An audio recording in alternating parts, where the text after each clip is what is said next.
Okay, so our first task is to refer to the schedule here, and as you will do in other days, and you'll find that the first session has us opening a model called Neighborhood Mobility Model.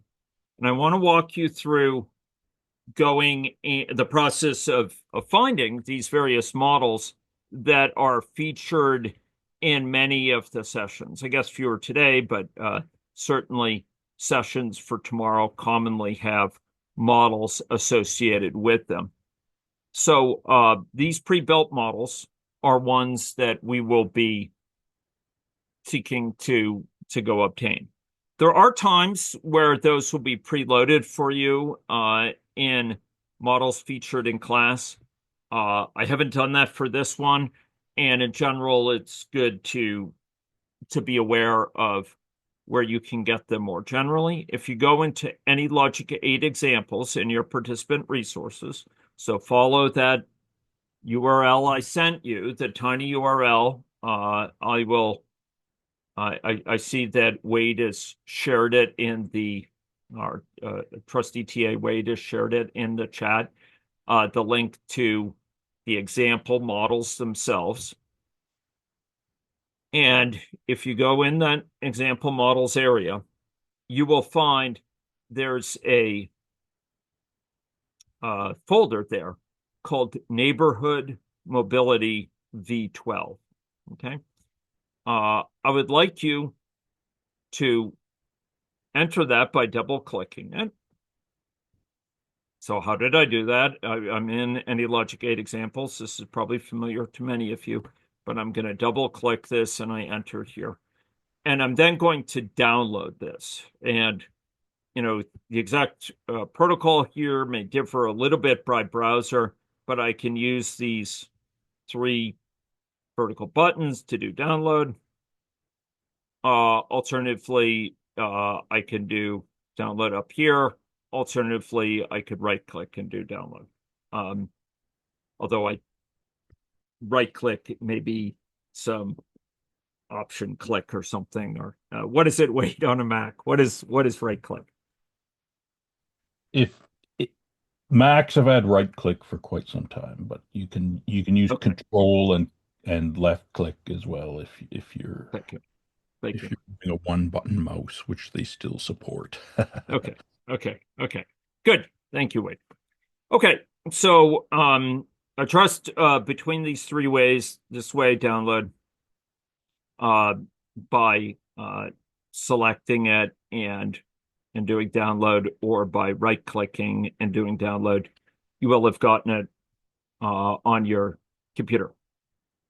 The next step that I'd like you to undertake would be to open this in AnyLogic. And to that end, I'm actually slightly remiss because I preloaded it ahead of time. What I'm going to do is start up. I'm going to put AnyLogic in a state that you might see it the first time that you're there. I think it's in the welcome state here. So if you fire up AnyLogic for the very first time, chances are it will put you in this welcome screen. Okay. And this makes use of an editor framework. Some of you, it's possible, will recognize, called Eclipse. It's a rather venerable framework now, but it has some affordances when it comes to window management. And we'll try to highlight some of those because some of them are actually turn out to be very useful. But the first order of business here to go open a model from this splash screen is to minimize this splash screen. And it's up here if you ever want to get back to it, but that's not something that's on our critical path right now. Okay. Next. And again, forgive me if this is immediately obvious based on the design for some of you.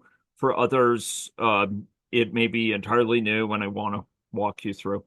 So from the you'll find up here in the upper left, once you've minimized that, there's a file menu. And if you do open, you can go find the model that you downloaded to your appropriate downloads folder. And having found it, it's a, to the degree your system allows you to see it, it's an ALP file. You can then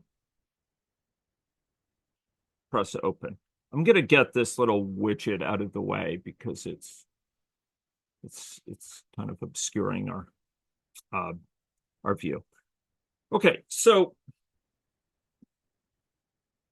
having loaded this model, we actually see to the left elements of its structure.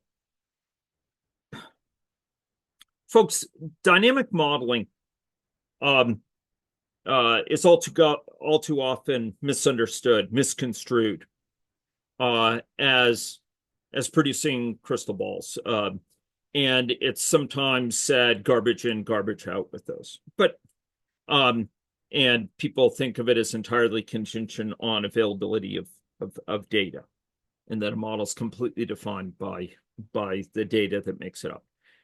The truth is that's really far from the truth. Truth is what's much more important to dynamic models, to their behavior, to the insights we secure from them, is structure, capturing structure of the situation. And it really, what we're doing is capturing theory. But more than that, that would be the modeling side, but with simulation, we're enacting that theory.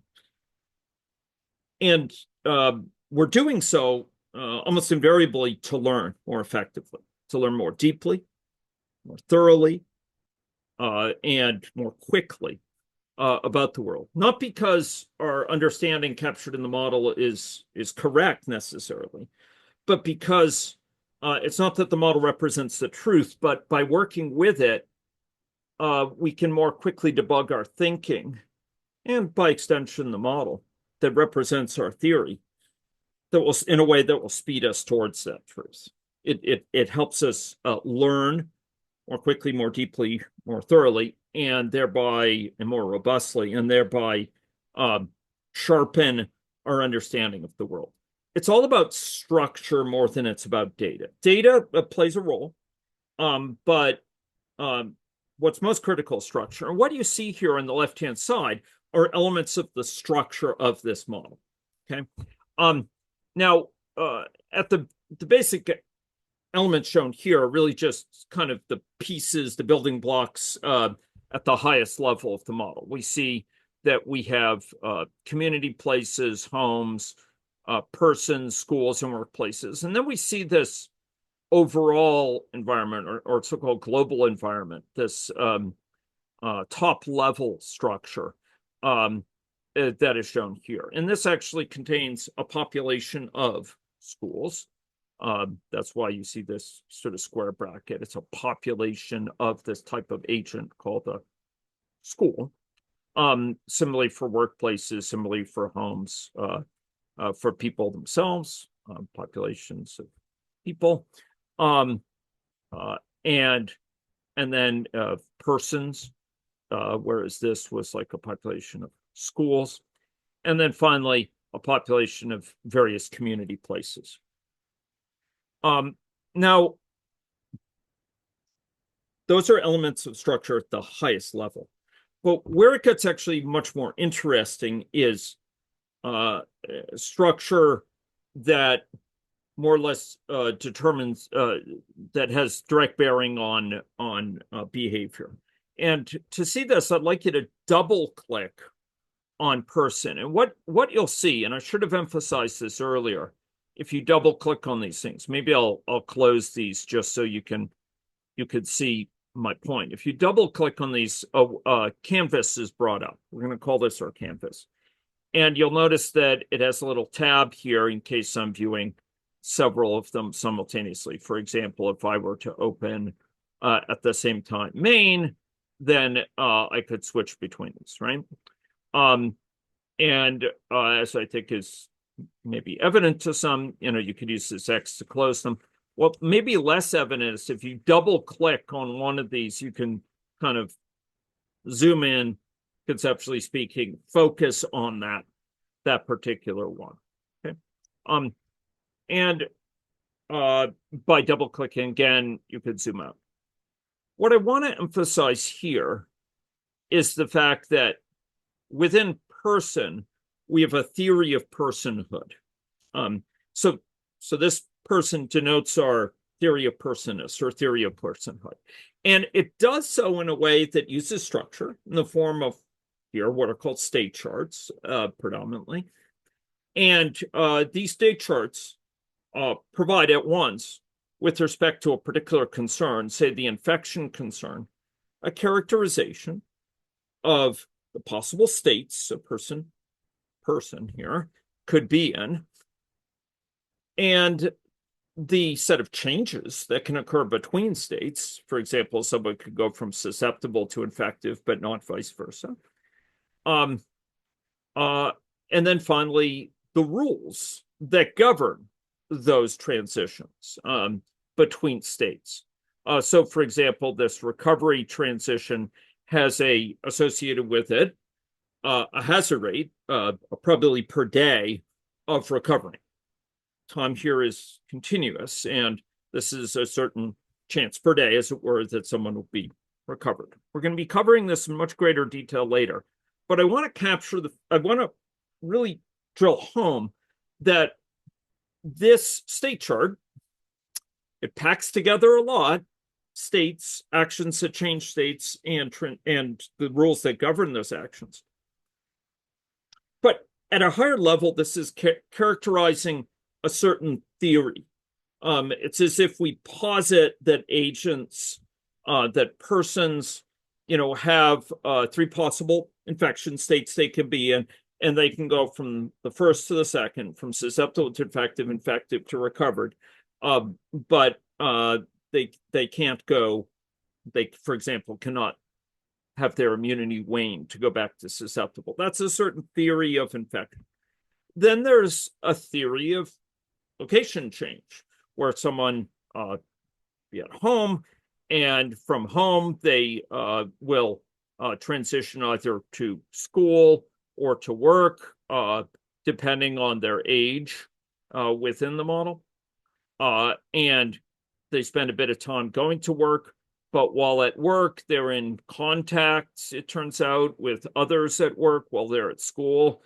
An individual at school is in contact with others in the school from the purposes of infection transmission. And then after some period of time, they will return to go out into the community. And before dictating whether they go out into the community more broadly, we determine, are they going home directly, or are they going to visit some community places? So this is kind of a theory, a stylized theory. You might argue, in some ways, an impoverished theory, but we're characterizing some theory of how people interact with community resources that abstracts away from the details and just captures the fact, for example, that there are various community resources, and by visiting the community, they may go to a random resource, or by age, they spend time during the day at school or at work, etc. This theory isn't necessarily an accurate depiction of a particular context, but it does allow us to understand the consequence of our theory. And I want to get to this next, because by putting our theory into this form that is crisply characterized, not to say accurate, but it's precise enough to be explored explicitly. It's precise enough to be enacted. What I mean by that is precise enough that we could see its logical consequence over time by undertaking what's called simulation. So what we're seeing here is a model, but it's a model at a very particular level of specification. specific enough that it can be, its behavior over time is fully specified. And that allows us to understand what behavior, what dynamics, what emergent properties come when a system like this is changing over time. When we have this theory, a theory of infection, a theory of how people change location, for example, we can ask, well, what are the logical implications of this over the course of time? And the logical implications, it may surprise some of you, may not be obvious, because we are dealing here with systems that are at a technical level complex, that exhibit nonlinearities and feedbacks and delays and disproportionate effects of heterogeneity and network effects, etc. The implications of this are not the sort of thing, and demonstrably not the sort of thing, experiments have shown, that we can reason about purely in our head. Our wetware is not designed for this. To understand the implications of this over time, we need a simulation. And so let's go to baseline over here. So we'll see over in the left-hand side, there's the structure of this model. We've been kind of probing around in some of these. We could look at the others, things like schools, for example. If we double click here, we'll see that that's mostly an inert agent. It's a kind of container where people go, but they're not, it's not undertaking processes itself in this particular model. That could change. We could have a school that would enact certain, infection control processes, or a workplace that requires masking or requires some level of testing periodically for certain conditions. But here, these are more or less passive agents. Each of these is an agent, but really person is the active agent here, the agent with agency. Okay, so over on the left-hand side, we have these agents, and they're situated in some overall environment, some overall context, some overall global situation in which they circulate. Now, you may note that within this global situation, we have these things that look like, I don't know what they look like if you see them for the first time, pie slices or little weird circles with a cut out of them. These are things that encode, hey, I'm making an assumption here. It's called a parameter. Okay, so there's going to be some assumption that needs to be told to the model by the thing that creates it, which is the scenario.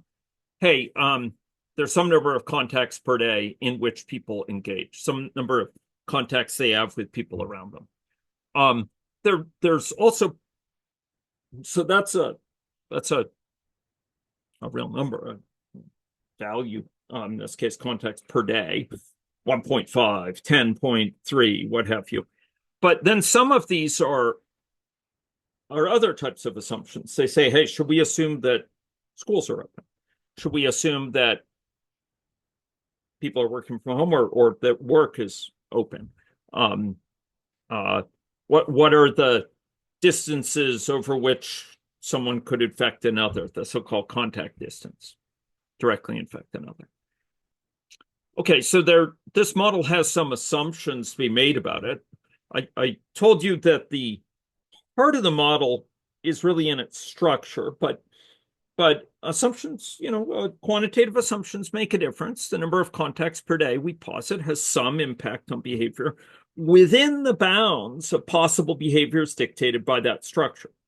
We'll come back to this point. Structure dictates the possible behaviors, and the parameters sort of indicate what actual behaviors are brought out within those possible behaviors.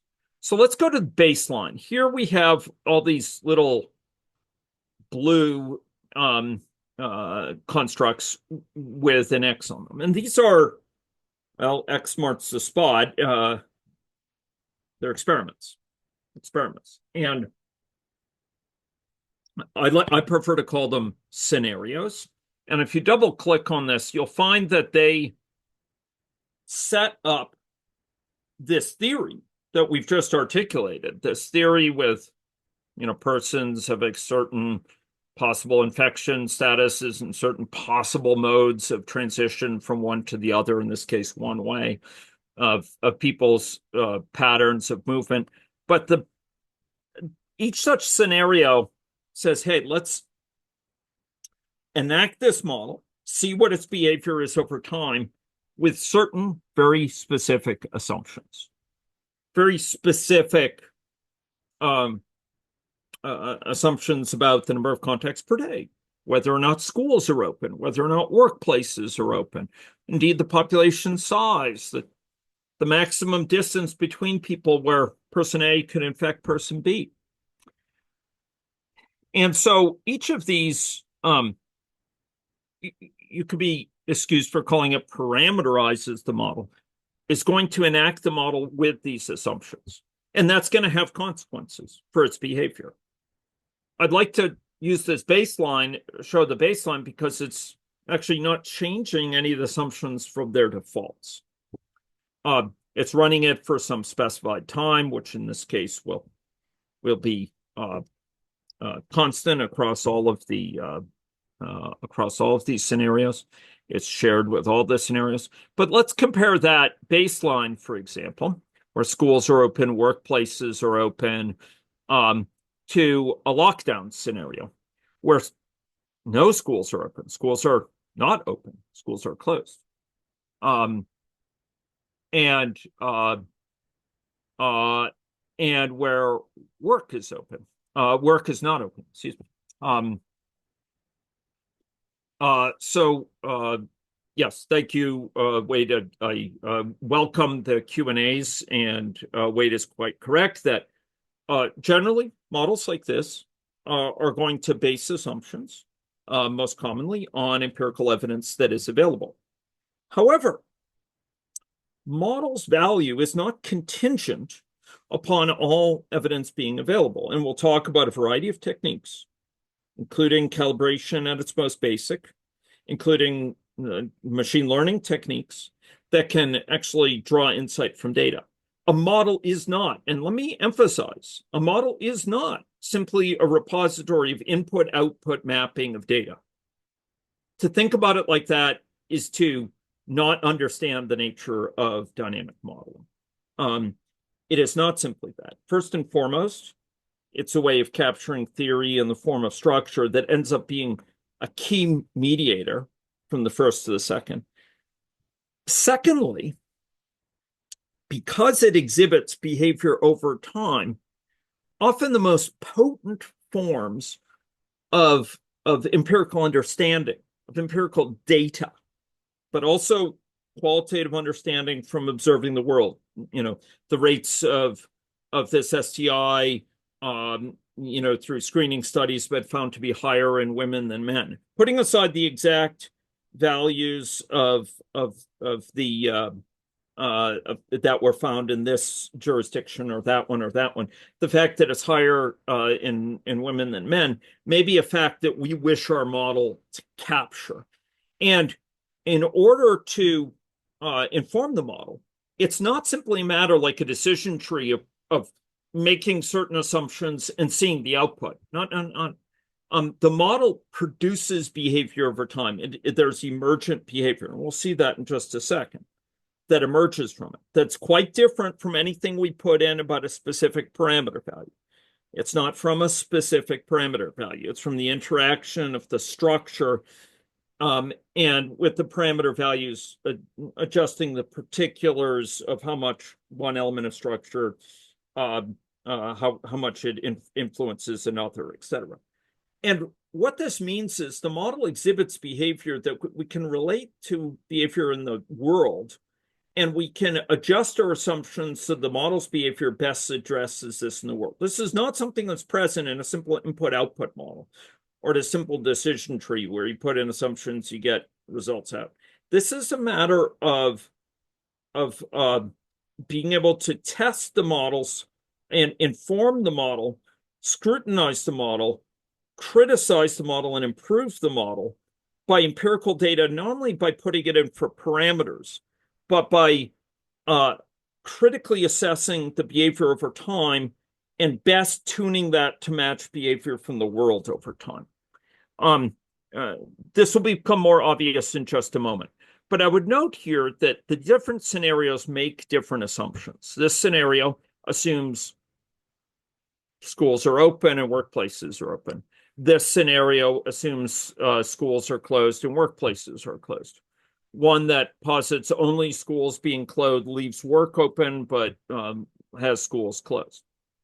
There's many other variants of this. For example, we might have a baseline, but posit that infection through aerosols can spread over longer distances. Instead of, for example, distance of 0.1, we'll assume that it can spread, in this case, 500 times that.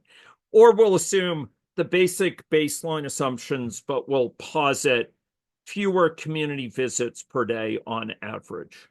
Thank you.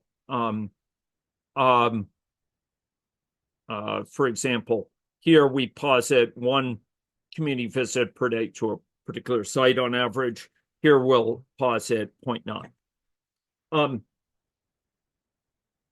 So here, what we're talking about, these scenarios, is running this model, simulating the model, enacting this theory with particular assumptions as to the values of certain parameters, etc. Now, why would you do this? Well, one is to better understand how those parameters affect things. Perhaps you're interested in understanding which assumptions will best match behavior in the world, for example. Or maybe you're interested in assessing how sensitive the model is to certain of those assumptions, certain parameters compared to others.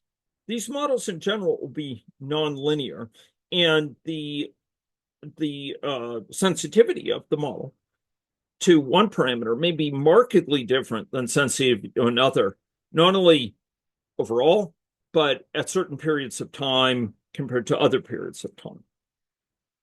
And one use of alternative assumptions is to ask the model, to probe how the model's assumption, how our theory, what the behavior is induced by our theory, if we make one assumption versus another, in order to test how contingent it is on our assumptions.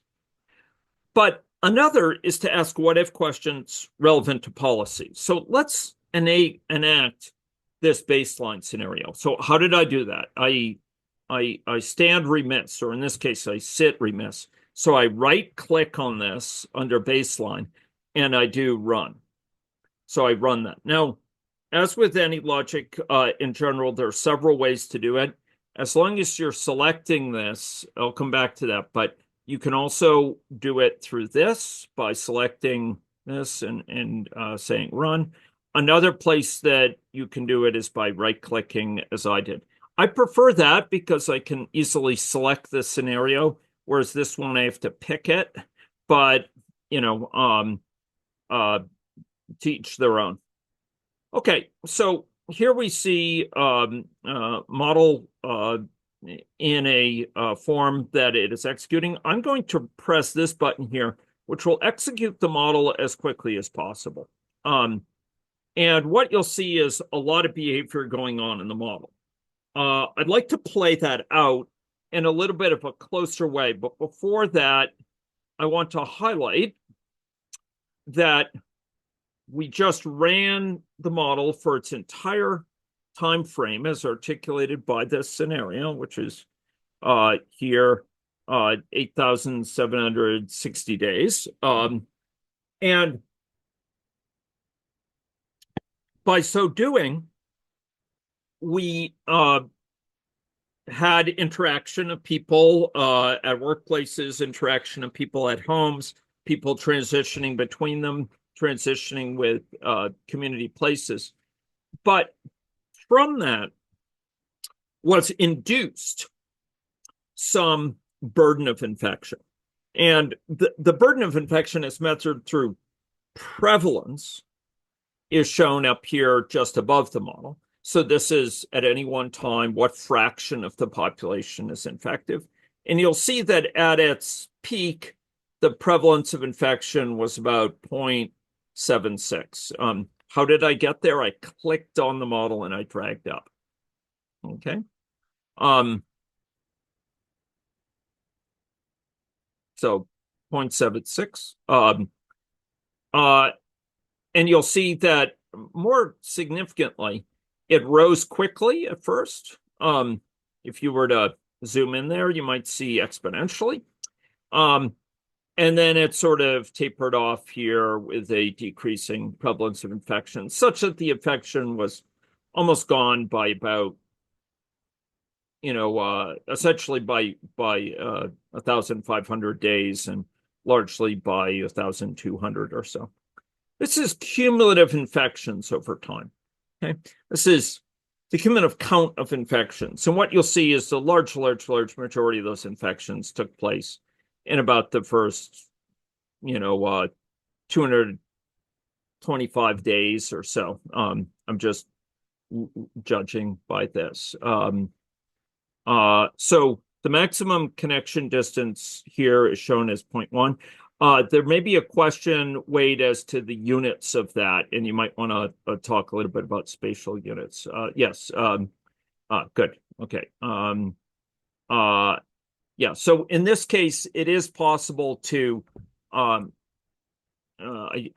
just to address that, I will note that within any logic, you can elect to dictate a certain spatial scale to use, where, for example, a given square here corresponds to a certain number of, a certain linear length.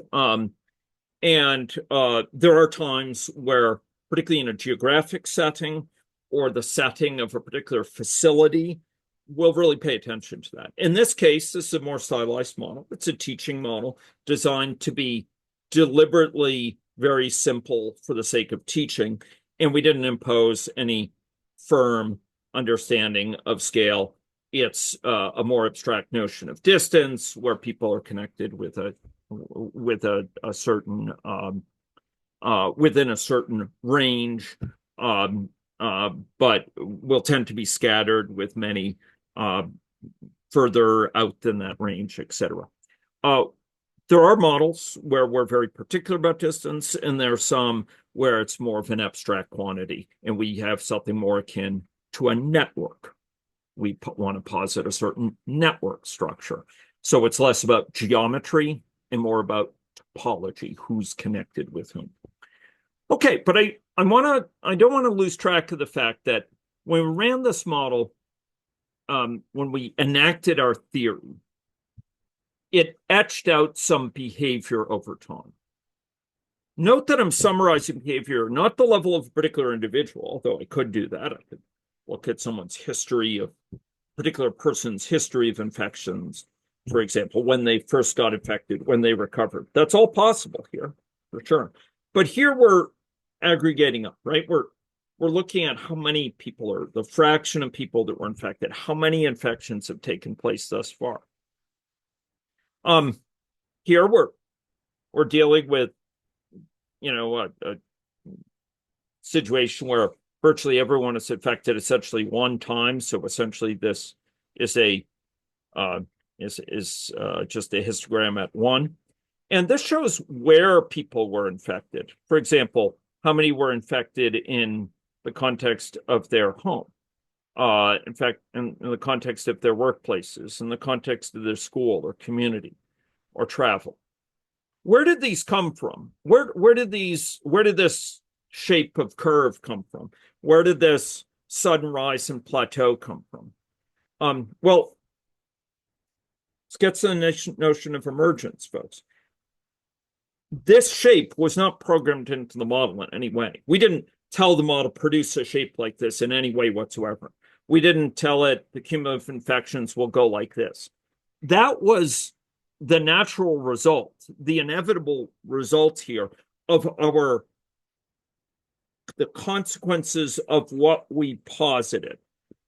First and foremost, the theory is characterized by these two state charts, and the the resulting network structure that occurs when people, for example, go to the same workplace. They are linked together at that workplace. While they're at a workplace, they are linked with others from the standpoint of transmission of infection. When they leave, they disconnect. When they go into the community, they connect to people at a particular community location that has been selected. When they're at school, they're connected to others at school. And that allows, with infection, for an infective person to infect others who are nearby them, to one of their random connected people to whom they are connected.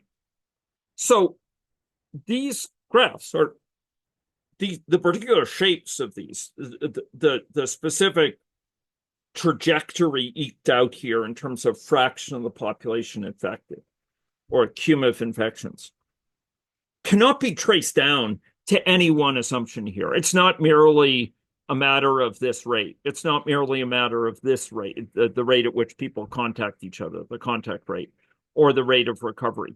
It's not merely a matter of how long they're spending at work before they leave. It's not merely a matter of how often they go into the community, the number of community visits they make per day compared to the fraction of time they spend at home. Does it depend on all those? You bet it depends.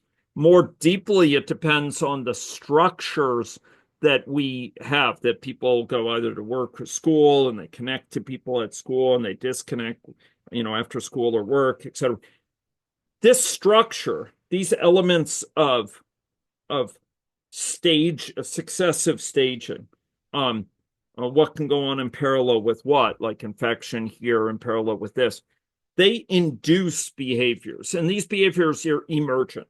They cannot be traced down at a technical level to any one assumption. They're the results of an interaction of those assumptions that is in general nonlinear, meaning it's not simply some sum or average of those assumptions. No, it's not. It's a complex interaction of those conditions that defies attempts to tease it apart into a sum or a weighted sum or an average of those assumptions. And when we have a nonlinear system, when we have a system where, for example, it's not just a matter of susceptibles, it's not just a matter of infectives, it's about having both together at a certain place. In general, the only way we're going to be able to understand its behavior over time is by simulating it. It's by enacting it.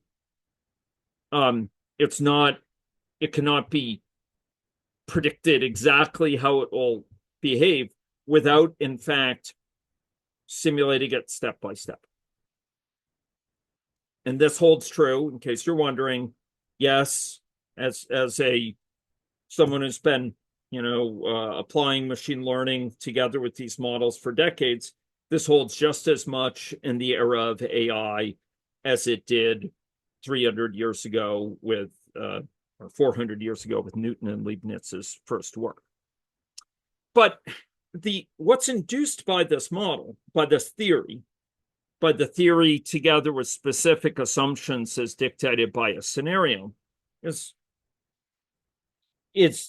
other implications too, besides counts of people infected or cumulative counts. For example, its implications on where people are infected, how many are infected are at home or workplaces or community or in the context of traveling, say commuting from home to work or at a school bus from home to school. So what we've seen here is a glimpse of models as characterizing theory. We've seen that different scenarios can make different assumptions, and that each of those scenarios induces behavior. Let's just briefly take a look at that behavior. Pop up for a level, and let's let's go compare the behaviors that are induced. But talking about sort of the underlying notions and philosophy involved here. But let's go back to our baseline and let's run it. You're developing your skills. Charles Atlas was asked one time how he built his famously large muscles, and he said, "Well, I exercised my 64-pound weakling muscles, and that grew his muscular nature." So we have to start small and build up our skills. So here I'm running this model where C gets behavior over time induced.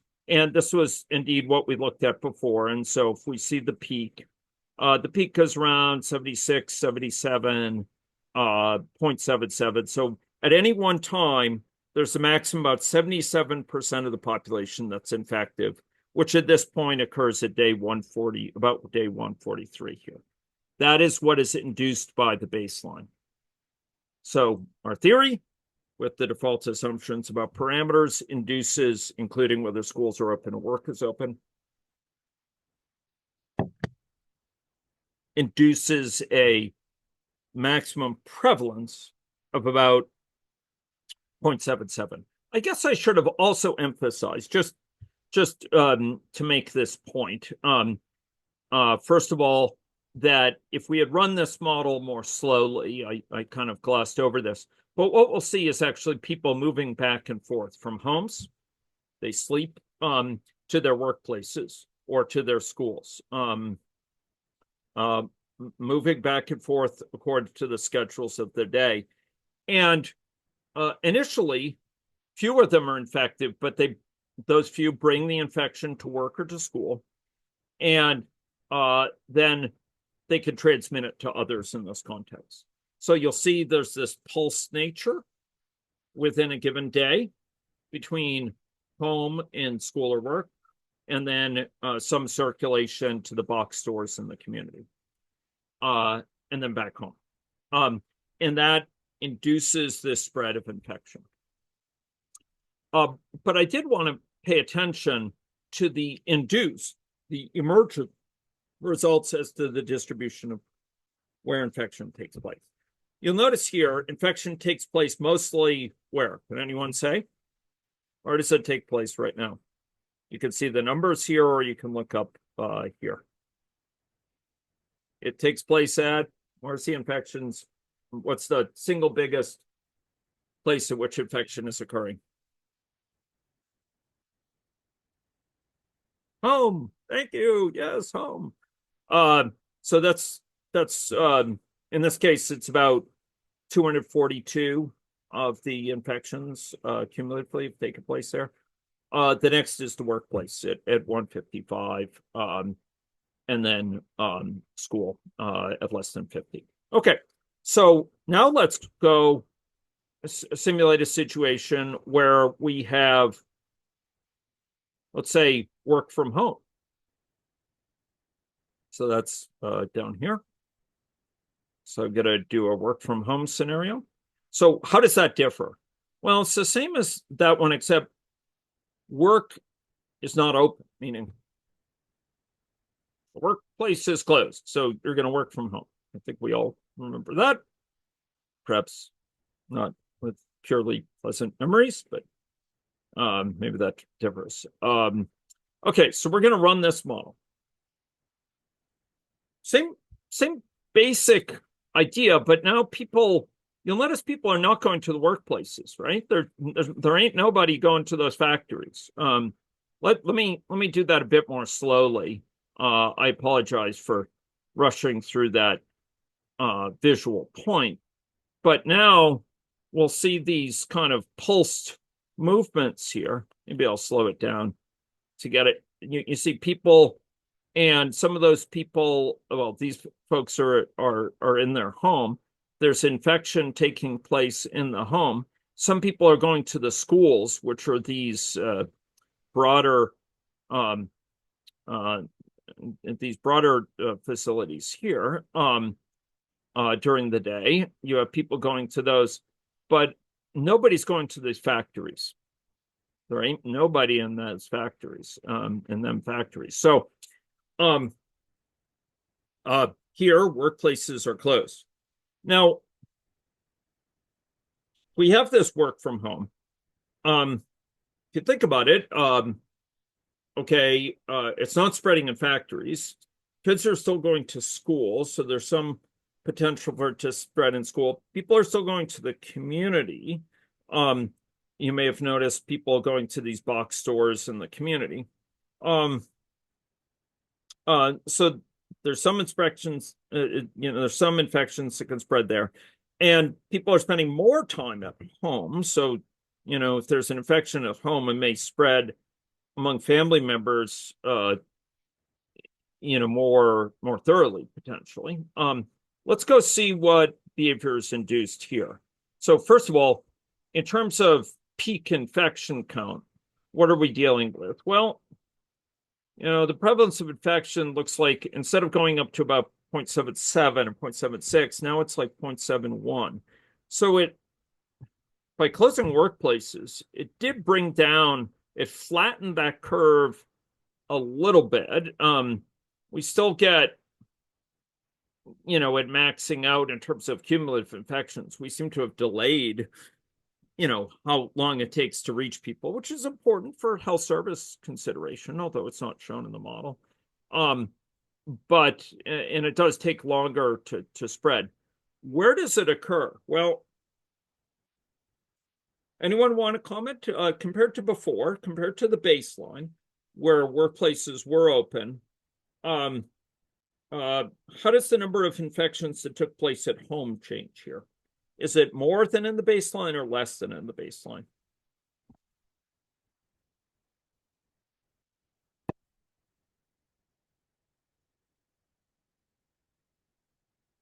I don't know if you remember, but in the baseline, it was just short of 250. I think it was 242. Here it's 337. So it's like 95. It's Larger. definitely. Yeah. Please. Yeah. If I could just unmute myself, but but yeah, it's definitely more, but it's expected, I guess. It's expected. Nobody's infected in the workplace. Somewhat more infected at school. Well, okay, they're not. That's kind of interesting because like school is not directly affected by the intervention, right? It's not like we're having the kids spend more time at school than in the baseline, but comparatively more infections are occurring in the school. We'd have to, as we'll see, run the model many times to tell if that's statistically significant, but it's somewhat higher. And in the community context, I believe it's slightly higher. I think part of the issue here is, and I'll be with Sarah just a sec. Part of the issue here is that it's going to be spreading across the population, and some of those kids who might have been affected previously through a workplace linkage with another infective, maybe now susceptible and getting it therefore in school. But it's a little bit hard to think about, and that's why models are useful. Sarah, yes. I was just going to ask, in this case, in these simulations, we're not considering any type of, because I know we consider age, but we're not considering any heterogeneity in age at all, I think, right? Except for, so people in the, like you said, people, like in this model, we do have some behavioral differences that induce differences in mobility by age, right? In other words, like right now, they're only going to work if they're greater than 18. If they're less than 18, I guess we'll include preschool or what have you, they're going to school. And within the model, as we'll see, and you'll learn how all these mechanisms work in this boot camp, the age in years right now is drawn uniformly between 0 and 75 years. Of course, we could use empirical distribution, and we'll learn how to do that in the boot camp. But right now, people are drawn with from a continuous uniform distribution in age between 0 and 75 years old. So there is heterogeneity, but the one place it's expressed right now is in this behavioral Structural. difference. Yeah. Mhm. Basically. Yeah, thank you. Yeah. Now, we'll see, in subsequent days, there's a lot other ways it might come out. For example, homophily. In other words, maybe age-induced homophily. Maybe we want kids to connect disproportionately to other kids. Maybe we want the community-going behaviors of kids to be different than those of adults.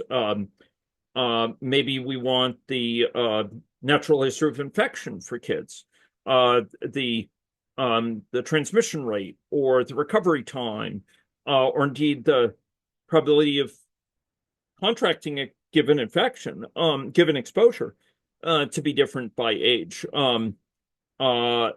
There's a broad set of possibilities how age might affect things, and these methods are not only capable, they are make it much easier than some other forms of modeling, particularly aggregate forms of modeling, to take into account those differences.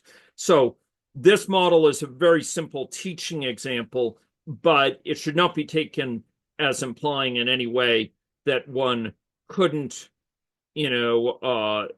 focus in detail on those age-based differences and indeed impose them on the model assumptions. It would be readily within the wheelhouse and common tasks undertaken in empirically grounded agent-based modeling. Hope that's helpful. Okay, so great questions. Yeah. Before you get back to the lecture, Professor, there's another question in the Q&A that I think you're probably best suited to address. Maximum connection distance, or? No, it says, is there any mathematical or statistical model consideration behind the programming and getting the infection outcome? Oh, yeah. That's odd because I'm not seeing this in the, I see. Okay. Sorry, I'm just getting my sea legs here with the Q&A. So this is very much in my wheelhouse. So much of my work in the past several years has been on articulating a uniform, systematic, syncretic, meaning broad-reaching in the areas of mathematics and behavior that it uses mathematical underpinning for agent-based modeling. And I think this is, designed to be a first glimpse of this this here, and I do want to get to the more conceptual material that will follow this, but I'd like to take this on as a matter for commentary no later than tomorrow. So the answer is yes, there's mathematical underpinnings here that are implied by this framework. It's one of the shortcomings, in my mind, signal shortcomings of agent-based modeling, that traditionally the mathematical frameworks have not been sufficiently precisely articulated. They have not been as explicit as they need to be. And there have been some quarters that have mistaken that for a strength, and claiming speciously, in my view, erroneously and grievously so, that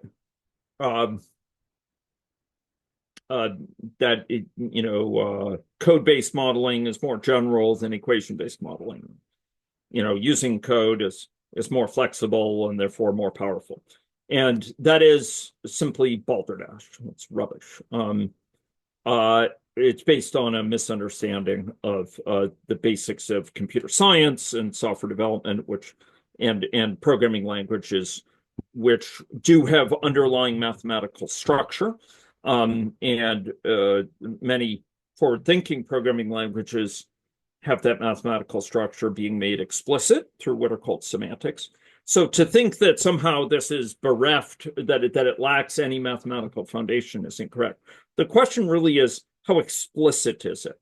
And this is a matter of great import, because the more explicit it is, the more we can analyze it, the more we can transform it, the more we can reason about it, the more we can do things like derive equilibria properties or show stability of a given model or relate one model to another, et cetera.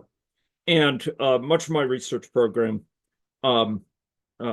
is spent in putting in place precisely those frameworks. It is there, it's implicit, and it's unfortunate that it's implicit. But it's important when you're using this to realize that that you need to be conscious that, yes, there are strict mathematics that unite this. In any logic, one of the advantages that it does have is drawing on constructs like state charts, which have formal mathematics behind them, as articulated by David Harel, for example, and others, and which have formal semantics associated with, have formal mathematics associated with stochastic processes. Now, forgive me if I'm losing some people there, but that question is of great significance, and I believe it's actually very important, and I'm rarely asked it in boot camps, and so I particularly welcome it. I'm glad to expand on this at later times, and I'm glad to talk about frameworks which explicitly bring out that mathematical structure. Yes, I hope that offers some value in terms of an answer, a provisional answer for the moment. Okay, any other questions right now? Yes, Professor, I just asked this question because if somebody wants to create this kind of programming in different languages, for example, so if I want to develop a model in R, like then what formula and what mathematics I need to consider for developing this kind of modeling system in other software, for example, in R, like that's why. Yeah. So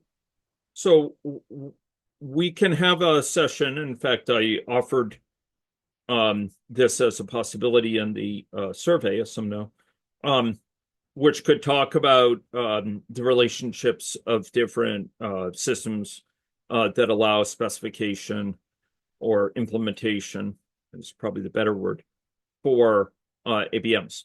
The truth is that the different ABM frameworks that are extant, Repast, Swarm, while back SDML,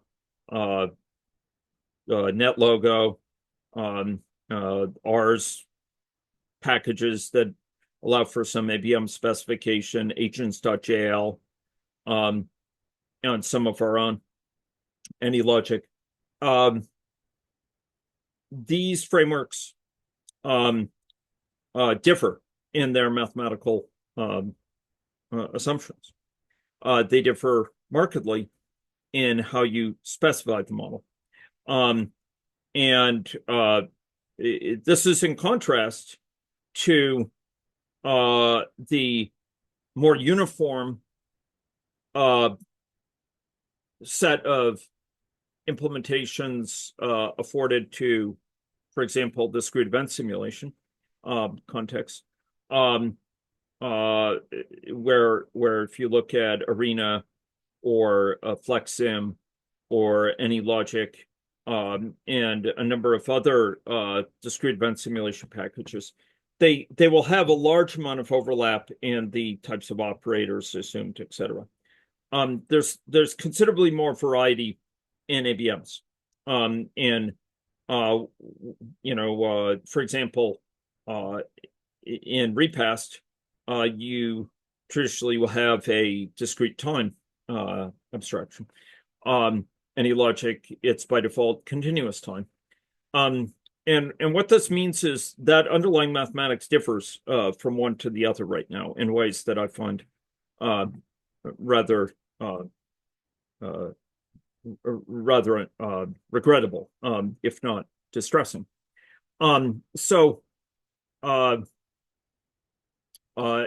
It differs some, but I don't want this to take away from the fact that well this is important. The overall principles. So again, I need to move on to the coming slides, because we haven't even talked about the concepts behind agent-based modeling. But it's very important to not get distracted with agent-based modeling.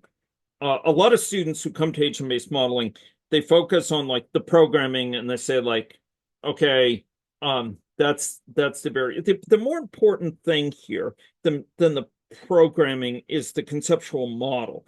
And it is true that the mathematical framework has a big impact on the affordances offered by a framework. And I've been working to make it very explicit and rigorous, together with a bunch of esteemed colleagues. But and I believe we will do that. But I will say that the deeper thing here is the fundamental difference. I'm going to say something blunt. I'm going to say something that is rather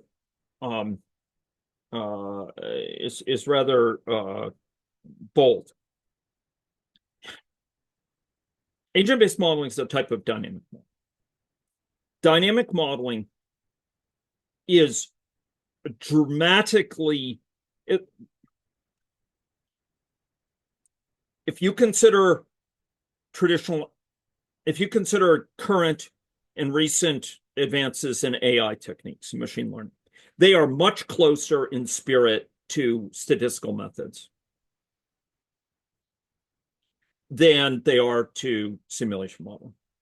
Then AI methods are to simulation modeling. Simulation modeling is a different type of enterprise, okay, than these others. And agent-based modeling within simulation modeling has more commonality with other simulation modeling traditions than it does with any other. So what's really important with agent-based modeling is to understand the basics of simulation modeling, how profoundly different it is than the associational model taken by the vast majority of deep learning algorithms or statistical algorithms.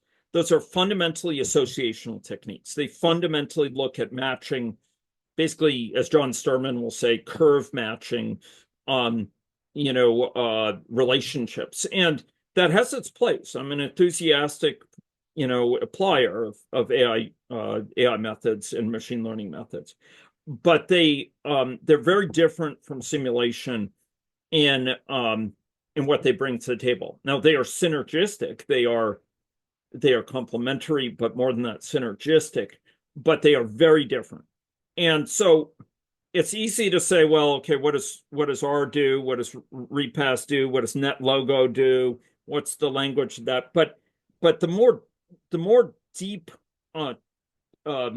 important priority is to really understand how simulation modeling, how dynamic modeling in particular, I'm talking about dynamic simulation, not statistical simulation, fits into the broader framework of methods. And it's not a solitude, but it's distinct, and it is very different from many other methods. So we're going to be exploring this more in this boot camp, more so than I do in most such boot camps. Okay. Simulation modeling needs to be understood at its own terms, needs to be understood as a very different tradition, and needs to be understood, a given type of simulation modeling, say ABMs, needs to be understood not as a in terms of a particular implementation of it, say the R implementation of agent-based modeling, or the repast implementation, or the anti-logic implementation of agent-based modeling, or the the agents.jl implementation or NetLogo implementation. It needs to be understood on its own terms as a mathematical approach to characterizing dynamical systems. And that will require a mindset shift that's very powerful, but takes you out of the associational way of thinking. It requires you to leave the associational way of thinking that is incredibly dominant, and frankly, reductionist way of thinking that's incredibly dominant in many areas of computational science, and put you in a place where you have many other possible affordances. Again, I'm not trying to say that it can't play with those other methods. It can play hugely with them. They're incredibly powerful together. So much of my research program is about combining simulation modeling, including ABM, with machine learning. But they need to be done on their own terms. They need to be done reflecting the strengths and the differences of each and what each brings to the table. So I will just say that, and it's important not to get caught up like, oh, NetLogo does this, R does that. There's a much bigger learning to be had that needs you to step away from those implementations and learn about the framework first and foremost. And into that we will dive in just a few minutes. Okay. Sure. No, glad to engage. This is exactly questions from you folks are the most important thing for me to feature in the boot camp. As far as I'm concerned, if I can answer your questions, whether I'm tracking with the schedule or not is a third order issue. It's really, I want to address your needs, your questions, what you need to better understand, better evaluate, and better put this into place for your needs of interest, for your areas of interest. Okay, so step back. We were exploring different scenarios, and we noted that with two scenarios we explored, baseline on the one hand, work from home on the other, we induced changes not only in the peak of prevalence on the one hand, but also where infections took place. We can, take this further, right? We could, for example, ask, well, if school's closed, where does infection take place there? How many take place in the workplace? How many take place at home? How many take place in the community? And not surprisingly, you'll find, school 0. Why is school 0? Anyone? Sanity check. Why is school 0? Because schools are closed, right? Okay. Home, more at home. Why? Can you cause it a reason, a mechanistic reason? This is, again, getting to the heart of what's involved in simulation modeling, reasoning mechanistically. Can you give me a reason based on mechanistic understanding, how one thing might affect another, that sort of thing? That now with schools closed, we might have more people infected at home. Mm-hmm. Just a population that doesn't go to school basically stays at home, and while exactly. Parents go to other contexts and come back home, they get infected. That's right. And kids are spending time at home together. And those same kids, I mentioned twins, right? They would have been in school. Maybe they would have caught infection in school from each other or whatever. But now they're at home and they're spending more time home. And so, there's going to be more transmission going on at home, not necessarily per hour, but like, if kids are going to be getting it, they can get it from a parent when they come back. Maybe they would have caught it in school before that, but now they're at home and they can catch it more easily from the parent. And if they're going to get infected, where are they going to get infected? Predominantly at home, maybe some in the community, but otherwise at home. If a kid's going to get infected, and the infection is going to be reaching a large majority of people still, I mean, not quite everyone. There's like 5 people avoided getting infected, but most of the kids are going to be infected at home, certainly not at school, and so the number here is larger. At workplace, it may be. I didn't notice a difference, and I'm not going to comment on community. I think it may be a wee bit smaller because, and this gets to our theory. Why might community be smaller? Well, you'll notice if they just stay at home, they're not going to school. They're not going to the community after school. So if they're at school, if they're at home, kids don't, it's only adults that leave from home to go to the community directly. So by extension, kids are like crawling the walls at home and they're not going out into the community. So very few of them they're not going to get infected in the community. It's really the adults who are infecting the community. So our theory maybe needs to be improved here. Maybe we have to have kids be able to, go into the community if we want to do so. Okay, and we could look at variants of these, right? We could say, well, look, what if we run the baseline, but we have schools open, work open, but we posit a reduced going to the community. People go to the community less. They visit the community after school a lot less. And we could say, okay, how does that end up affecting things? Oh, look at that. Looky that, right? Peak prevalence of 0.37. So we reduced them, how much they visit the community. They're still going to work. Look at that. Still going to school. But now they're visiting community at on a rate of 0.8 times per day on average rather than 1 times per day. And there's actually a significant number who never get infected. It's only about 300 out of 500 who never get infected. These are whispering to us about what's going on in the model. These are kind of different summaries of what's going on. What's going on is lots of individual histories and interaction histories, but these are sort of summaries that whisper to us about what's going on. We could run more scenarios to sort of probe some of our theories about what's going on. But here you'll notice that home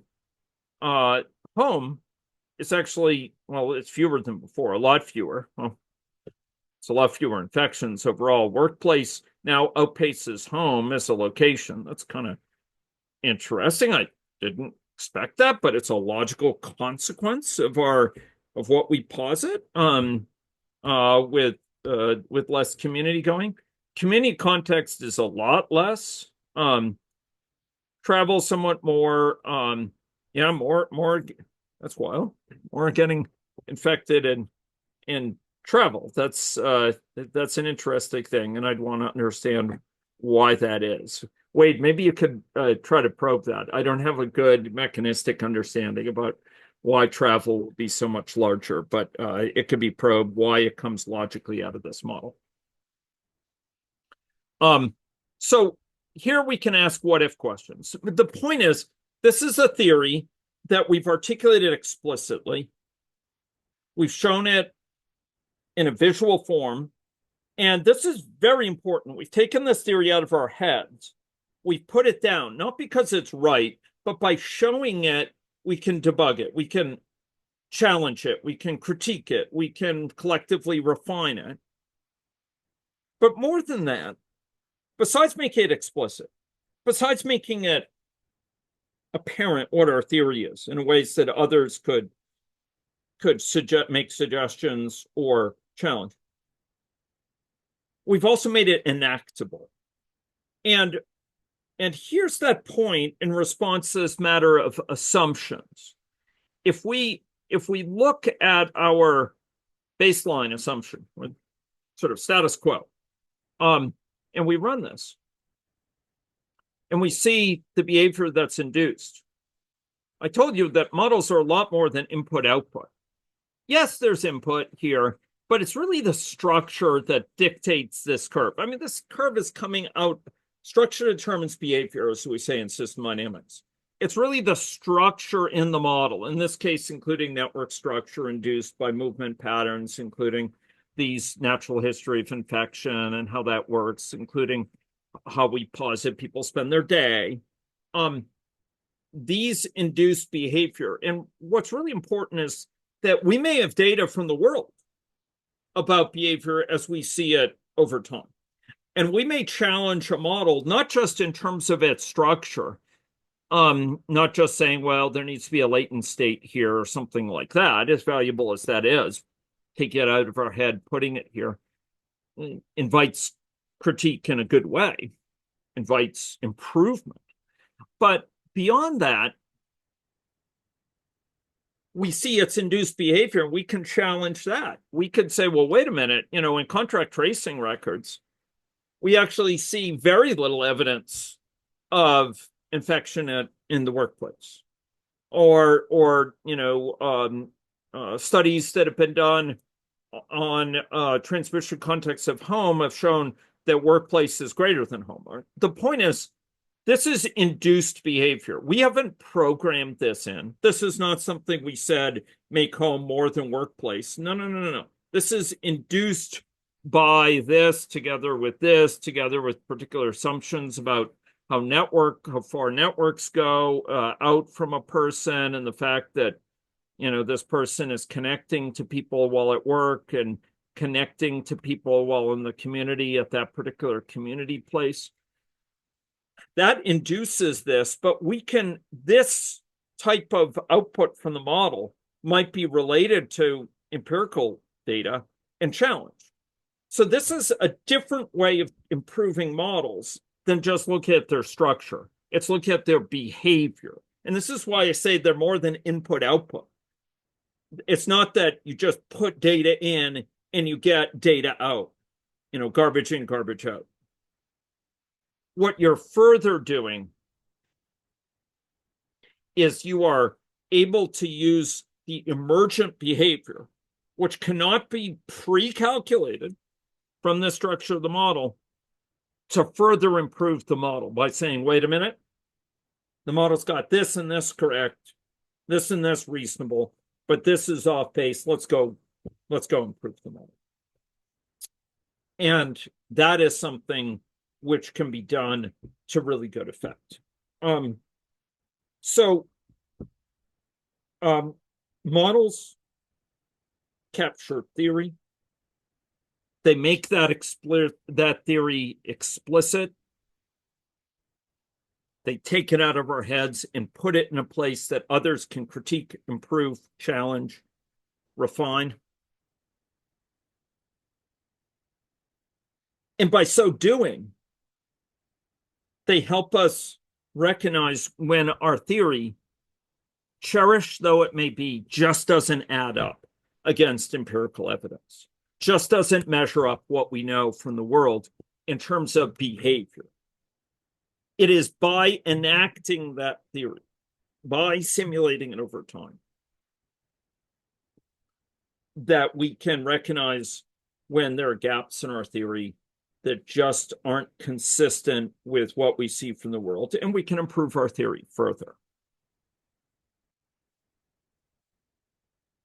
And this is why, it's so important to view models as learning tools and to move beyond the idea that it's garbage in, garbage out. No. It's much more refined a process than that. And the learning often takes place by looking at model behavior and challenging it.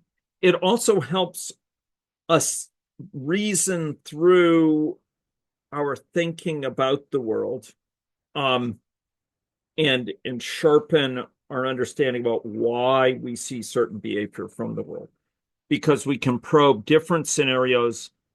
If we think that the larger number of people being infected at home is a result of, some particular factor involving the time people are spending at home, we could examine how much that would be changed, if we posited fewer, less time at home. If we think the large numbers we see in the community right now in home-based infections are because people are working from home, we can ask, well, if we relax working from home, would it tend to decrease in the model as well?